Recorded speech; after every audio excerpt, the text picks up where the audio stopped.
우리가 인생을 살아가면서 중요한 것 가운데 하나는 자기 자신을 스스로 어떻게 바라보는가 하는 것입니다. 소위 그 자아의식을 어떻게 가지는가에 따라서 행복한 삶을 살기도 하고 또 불행한 삶을 살기도 한다라고 말할 수 있을 것입니다. 만약 어떤 사람이 스스로 자기 자신을 나는 행복한 사람이다 라고 생각하면서 살면 그는 늘 그렇게 행복한 사람답게 살아갈 수 있겠지만 나는 불행한 사람이야 라고 하는 생각을 가지고 살면 평생 불행한 삶을 살 수밖에 없을 것입니다. 우리가 성공이라고 하는 그 개념을 꼭 남에게 보이는 어떤 직위나 명예나 물질적인 것만으로 보지 않고 비록 내 삶이 남들이 보기에는 대단해 보이지 않는다 하더라도 나는 괜찮은 사람이야, 나는 누구 못지않게 괜찮은 인생을 살고 있어 라고 그렇게 스스로 여길 수 있다면 행복할 수 있습니다. 그러나 늘 다른 사람과 자신을 비교하면서 불평하고 원망만 한다면 그는 아무리 많은 것을 가지고 있다 할지라도 아무리 높은 자리에 있다 할지라도 불행할 수밖에 없을 것입니다. 잠언서의 말씀은 이 사실을 우리에게 가르쳐주고 있습니다. 잠언 23장 7절 말씀에 그 마음의 생각이 어떠하면 그의 사람됨도 그러하니라. 자, 이 말씀은 사람이 마음으로 자기 자신을 어떻게 생각하는가에 따라서 그의 삶의 질이 결정된다는 것입니다. 내가 괜찮은 사람이라고 생각하면 나는 괜찮은 사람이고 나는 좀 모자란 사람이라고 그렇게 생각하면 좀 모자란 사람이 된다는 것입니다. 사람은 평생 자기 생각에 지배를 당하면서 살아가게 되는 것 같습니다. 그래서 내가 나 자신을 어떻게 생각하며 살아가는가 하는 것이 중요하다는 것이죠.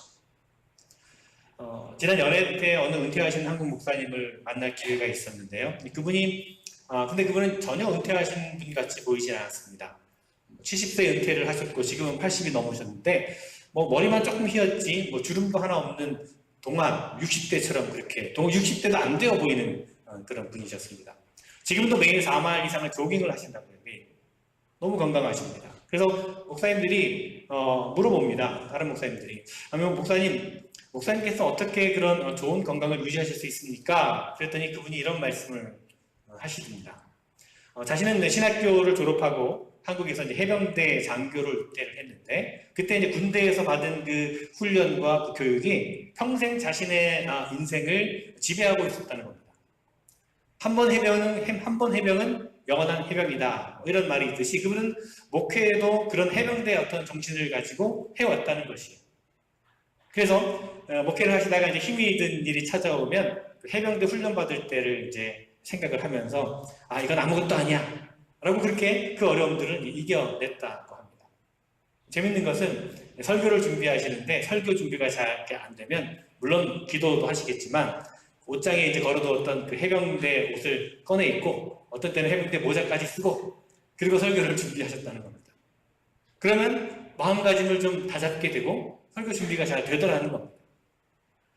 그 젊은 시절의 그 군인 정신이 자신의 평생의 삶을 지배하고 있다는 그런 말씀을 했습니다.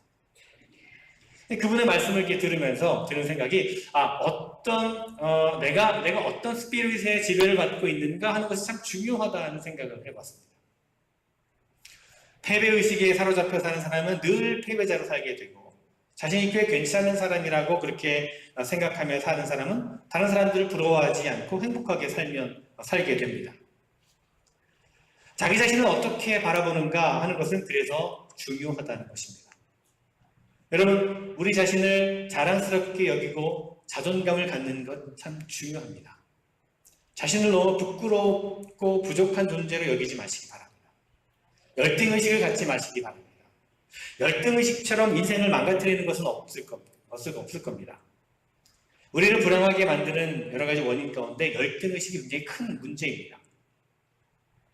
괜히 다른 사람이 나를 무시하는 것은 아닌가 하고 스스로 그렇게 생각을 하는 것을 열등의식이라고 합니다.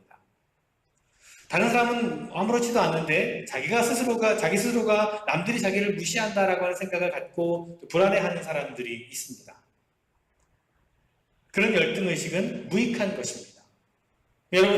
여러분은 모두가 이만하면 괜찮고 정말 난 쓸만한 사람이라고 그렇게 한번 생각하십시오. 여러분 한 분 한 분은 바로 하나님의 작품입니다. 하나님의 사랑받는 존재들입니다. 우리 이 사실을 잊지 말았으면 좋겠습니다. 오늘 우리가 읽은 베드로전서의 말씀을 통해서 하나님께서 우리를 어떻게 바라보시는지를 좀 우리가 어떤 존재인가를 다시 한번 생각해 보기를 원합니다. 베드로전서 요즘 우리가 새벽 시간마다 이제 묵상을 하고 있는데요. 이 베드로전서는 박해를 받고 있는 고난 가운데 있는 그 고난 때문에 흩어져서 나그네와 같은 삶을 살아가고 있는 그리스도인들에게 보내는 베드로 사도의 그 마음이 담긴 그런 편지입니다. 1장에서는 이런 박해받는 성도들을 위로하는 말씀의 기록이라면 2장에서는 하나님께서 우리 믿는 성도들을 얼마나 귀하게 여기는가, 우리가 얼마나 귀한 존재인가를 말씀해 주고 있습니다. 우리 믿는 성도들의 정체성에 대해서 말해주고 있는 거죠. 오늘 9절 10절 말씀 같이 한번 읽어볼까요? 오늘 말씀 다시 한번 읽어봅니다.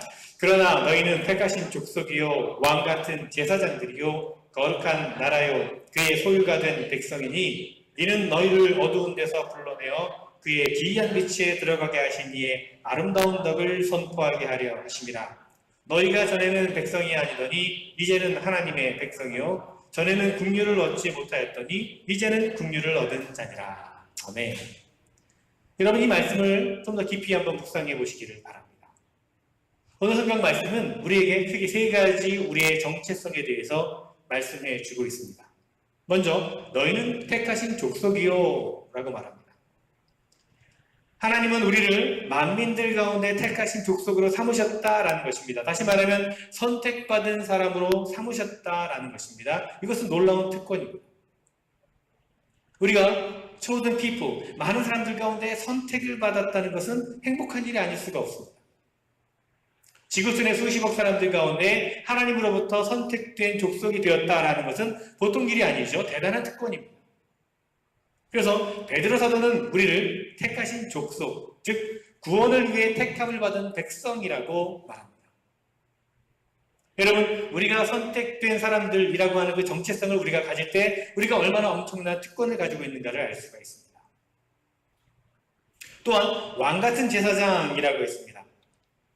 여러분 잘 아시는 대로 당시 그 제사장이란 백성들을 대표해서 세움받은 사람들입니다. 하나님과 인간 사이의 중재 역할을 하는 것이 제사장의 역할입니다. 우리가 이렇게 중요한 역할을 하는 대표성을 가진 제사장의 직분을 가졌다라고 하는 것, 그것도 왕같은 제사장의 직분을 가졌다라는 것은 참 대단한 일이 아닐 수가 없습니다. 하나님께서 여러분을 제사장으로 삼으셨다는 것은 놀라운 일이 아닐 수가 없습니다. 우리를 제사장으로 삼으신 것은 우리에게 어떤 그 제사장의 자격이 있어서가 아닙니다. 우리가 예수 그리스도의 보혈로 구원받았기 때문입니다. 그러므로 우리는 이 세상과 하나님과 화해를 이루어가는 그 중재자, 즉 제사장과 같은 신분을 가진 자들이 되었다는 것입니다. 또한 거룩한 나라요 그의 소유가 된 백성이라고 했습니다. 백성이 없는 나라는 없습니다. 하나님 나라의 백성이 누구입니까? 우리 믿는 성도들이 하나님 나라의 소유된 백성이라는 것입니다. 우리 믿는 성도들의 아이덴티티는 거룩한 나라, 하나님 나라의 백성입니다.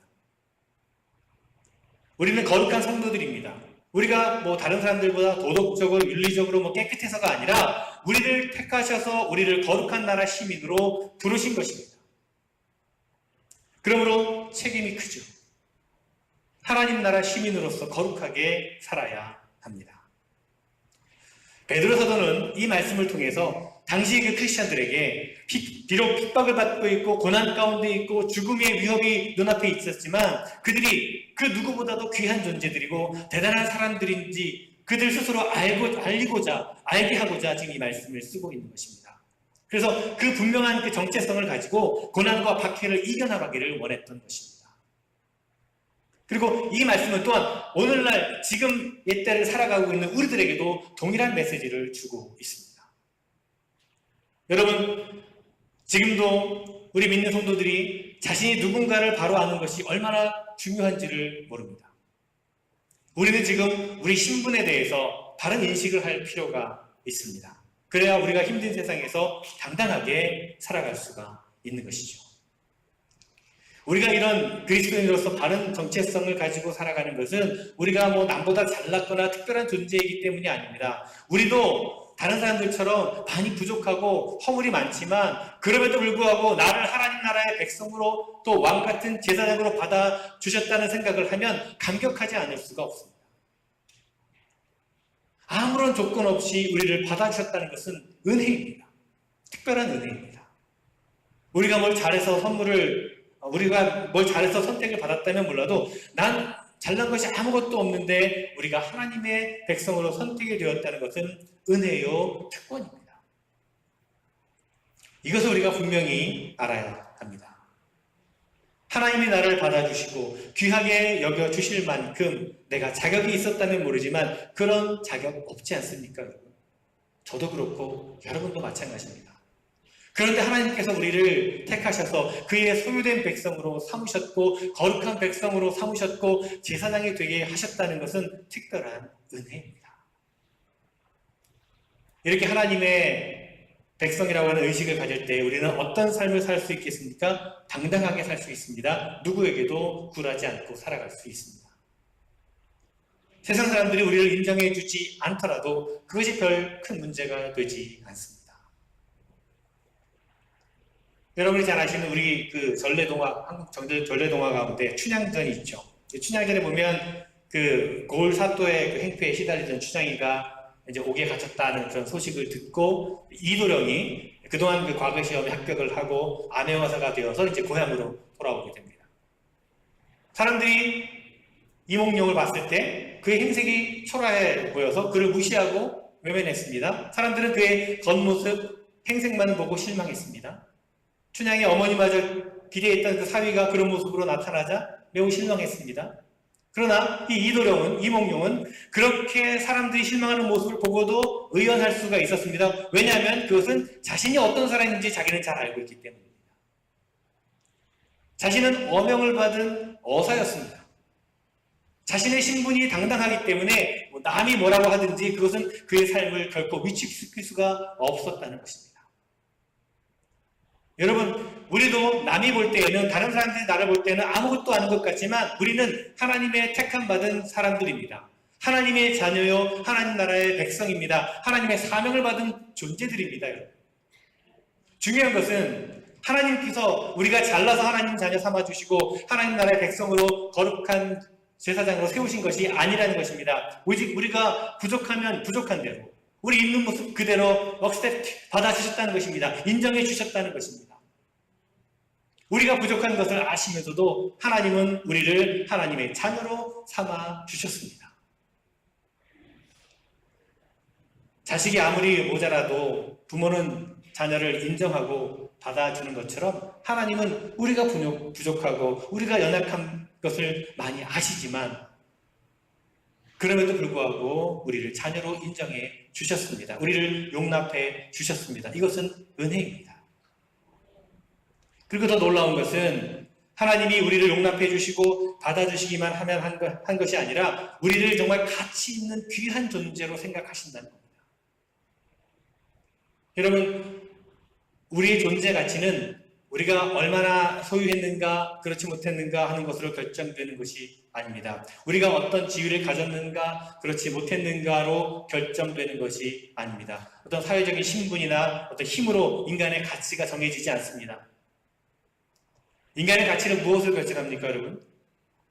여러분, 가치를 결정하는 두 가지 요소가 있습니다. 가치를 결정하는 두 가지 요소가 있는데 첫째는 가치는요, 값으로 결정됩니다. 값으로. 자, 여러분이 살고 있는 집의 가치는 여러분의 집을 누가 얼마에 사려고 하는가 그만큼 가치가 있는 겁니다. 그렇죠? 30만 불 주겠다고 하면 30만 불의 가치가 있는 겁니다. 50만 불을 주겠다라고 하면 50만 불의 가치가 있는 것이죠. 같은 크기, 같은 조건의 집이라 하도 지역에 따라도 차이가 납니다. 하와이에서 50만 불짜리 집이 텍사스나 콜로라도 가면 절반 가격에 팔립니다. 수요와 공급이 불균형하기 때문에 하와이가 이제 비싼 것 같은데 가치는 여러분 그렇습니다. 가치는 값으로 결정이 됩니다. 값에 따라 그 가치가 결정이 됩니다.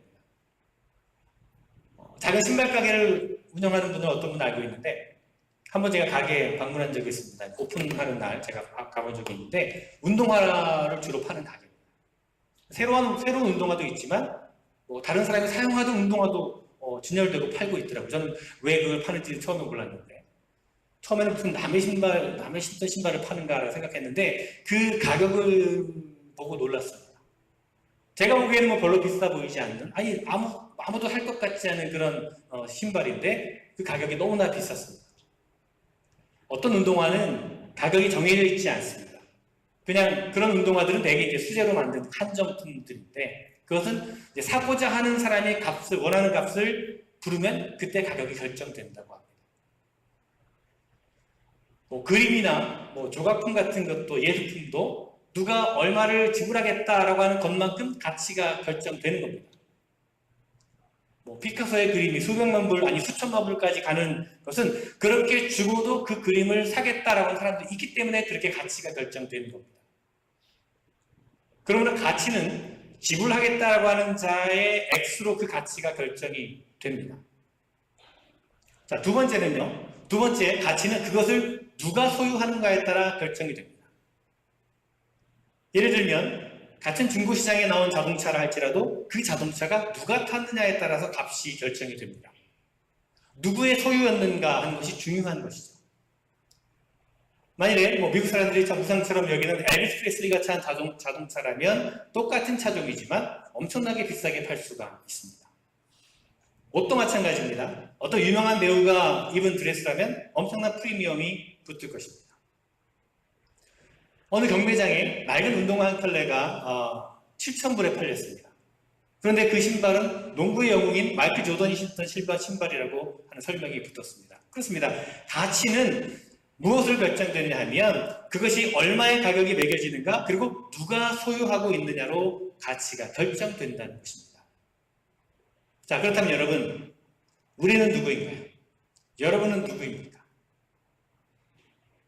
고린도전서 7장 23절에서 바울이 이렇게 말합니다. 너희는 값으로 사신 것이니 사람들의 종이 되지 말라.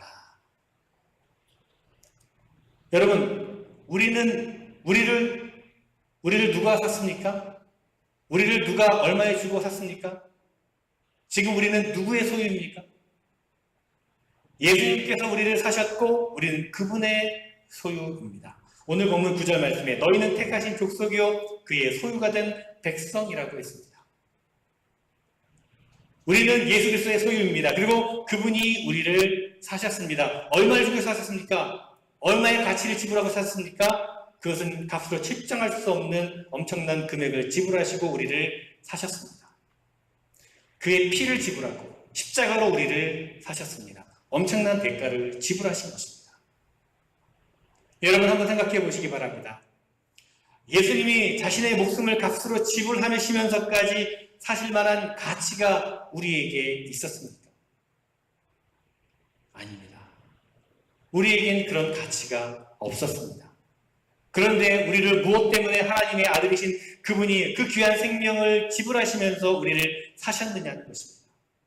그것은 우리도 모릅니다. 하나님의 일방적인 사랑 때문입니다.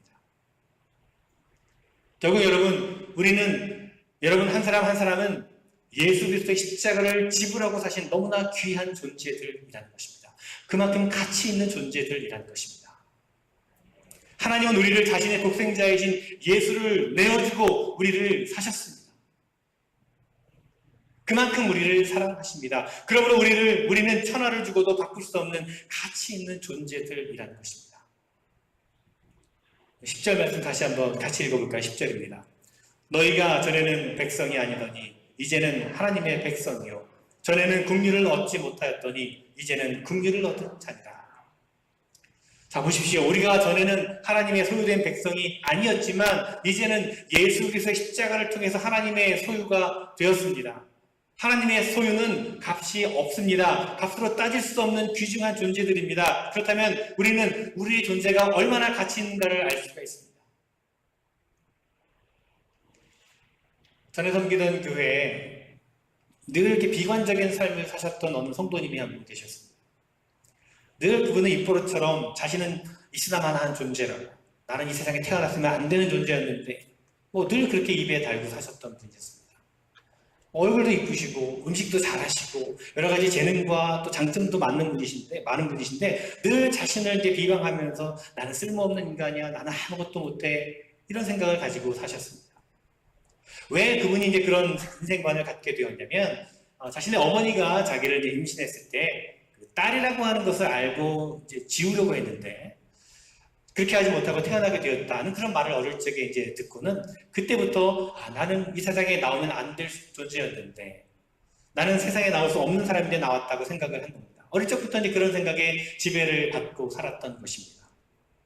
나는 쓸모없는 존재야. 나는 있으나마나 한 존재야. 나는 태어나지 말았어야 했는데. 그러니까 늘 삶에 있어서 자신감이 없고 자기 자신에 대한 자존감도 없었습니다.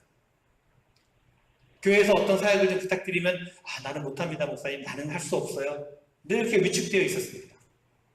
그러다가 이분이 교회에서 실시하는 어느 영성 훈련에 이제 참여하게 되었는데 거기서 하나님의 만져주심과 하나님의 회복시켜주심을 경험하게 되었습니다.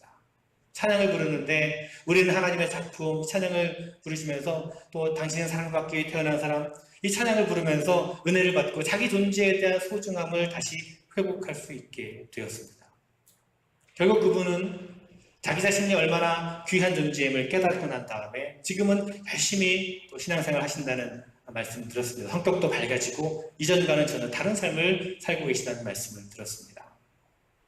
여러분, 우리는 모두 하나님께서 귀하게 여기시는 존재입니다. 예수 그리스도의 죽음을 지불하면서까지 우리를 하나님의 소유된 백성으로 삼으셨습니다. 그러므로 우리는 소중합니다. 그리고 우리는 대단한 존재입니다. 다른 사람이 우리를 알아주지 않는 것은 어쩔 수 없습니다. 그들이 몰라서 그렇습니다. 언젠가는 우리가 보통 사람이 아님을 알 때가 분명히 올 것입니다. 여러분, 우리가 살아가면서 내가 누구인가, 내가 어떤 존재인가를 깨닫는 것은 대단히 중요합니다. 여러분은 결코 보통 사람이 아닙니다. 예전에 한국의 어떤 대통령이 나는 보통 사람입니다 라고 그렇게 밝혔던 분이 계셨는데 그분은 결코 보통 사람으로 살지 않았죠. 우리는 다른 사람들이 우리를 볼 때 평범한 사람이라고 할지 모릅니다. 그러나 여러분, 우리는 보통 사람이 아닙니다. 우리는 하나님의 택하신 족속입니다. 왕같은 제사장들입니다. 거룩한 나라입니다. 그분의 소유된 백성입니다. 우리 이런 정체성을 깨닫게 되면 열등의식을 갖거나 누구 앞에서 비굴하지 않을 수 있습니다. 그러므로 여러분, 절대로 여러분 의기소침하시지 마시기 바랍니다. 구원받은 하나님의 백성답게 당당하게 살아가시기를 바랍니다. 다른 사람들이 알아주지 않아도 개의치 마시기 바랍니다. 그러나 중요한 것은 우리가 답게 살아야 된다는 거죠. 하나님의 백성답게 살아야 될 책임이 있습니다. 웃음거리가 되지 않고 정말 하나님의 백성으로 당당한 그런 자존감을 가지고 산다는 것을 행동으로 보여주면서 살아야 됩니다. 오늘 9절 말씀에 보면 이는 너희를 어두운 데서 불러내어 그의 기이한 빛에 들어가게 하신 자의 아름다운 덕을 선포하게 하심이라 말씀합니다. 여러분, 여기 중요한 우리의 책임과 의무가 있습니다. 어두운 데서 우리를 불러내시고 그의 기이한 빛에 들어가게 하신 자, 다시 말하면 이 세상 가운데서 우리를 불러내시고 하나님의 빛의 나라 백성으로 살게 된 우리 성도들이 어떻게 살아가야 되냐 하면 우리를 부르신 그 아름다운 자의 덕을 선포하며 살아가야 한다는 것입니다. 무슨 말씀입니까? 빛의 자녀로 하나님의 백성으로 신분이 바뀌었으면 하나님 나라의 백성이라는 그 특권만을 주장할 것이 아니라 하나님 나라의 백성답게 제사장답게 아름다운 덕을 선포하며 살아야 한다는 것입니다. 다시 말하면 복음에 합당한 자의 삶을 살아야 한다는 것입니다. 여러분, 다시 한번 말씀드립니다. 우리는 귀한 존재들입니다. 보통 사람이 아닙니다. 여러분. 여러분 스스로 생각해 보십시오. 하나님께서 여러분을 택하시고 왕같은 제사장으로 부르셨을 뿐만 아니라 그의 소유된 나라로 그리고 그의 백성으로 여러분을 부르셨습니다. 이제 우리를 부르신 하나님의 뜻을 따라 우리가 바르게 살아야 될 것입니다. 빛의 자녀답게 살아야 할 것입니다. 누구보다 바르게 살고 정직하게 살고 감사하며 살고 주님을 위해 충성하며 살아야 될 것입니다. 한번 여러분 옆 사람에게 한번 인사해 볼까요? 옆에 분을 바라보시고 당신은 대단한 사람입니다. 당신은 하나님의 택하신 사람입니다. 당신은 왕같은 제사장입니다. 당신은 하나님의 소유된 백성입니다.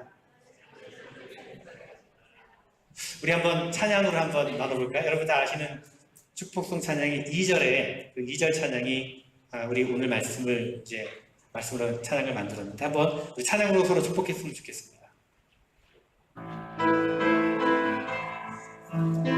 서로를 바라보시면서 너는 택한 족속이요 왕같은 제사장, 너는 택한 족속이요 왕같은 제사장. 저를 바라보지 마시고 서로 바라보시고 하나님의 소유된 백성, 너의 영혼 우리 얼마나 사랑스러운지 너의 영혼 덕에 그 영원 어디지 하나님을 찬양 오 할렐루야.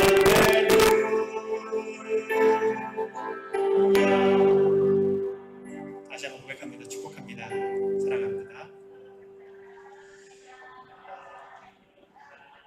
네, 여러분 그렇게 우리가 어떤 존재인지를 깨닫고 당당하게 그 부르심의 목적에 합당한 거룩한 삶을 살아가시는 우리 모두가 되기를 간절히 주님의 이름으로 축원을 드립니다. 기도하겠습니다. 하나님 감사합니다. 우리가 어떤 존재인지, 우리가 얼마나 하나님께서 귀하게 여기시는 존재인지 오늘 말씀을 통해 다시 한번 깨닫게 하시니 감사를 드립니다. 우리가 하나님의 자녀임을, 우리가 하나님 나라의 소유된 백성임을, 왕같은 제사장임을, 예수 그리스도의 보혈의 값으로 사신받은 귀한 존재임을 늘 잊지 않고 기억하며 그 존재에 합당한 삶을 살아가게 하여 주시옵소서. 어떤 어려움과 시련과 아픔이 있어도 우리의 존재됨을 다시 한번 기억하며 당당하게 세상을 이기며 살아가는 우리 모두가 되게 하여 주시옵소서. 예수 그리스도의 이름으로 기도드리옵나이다.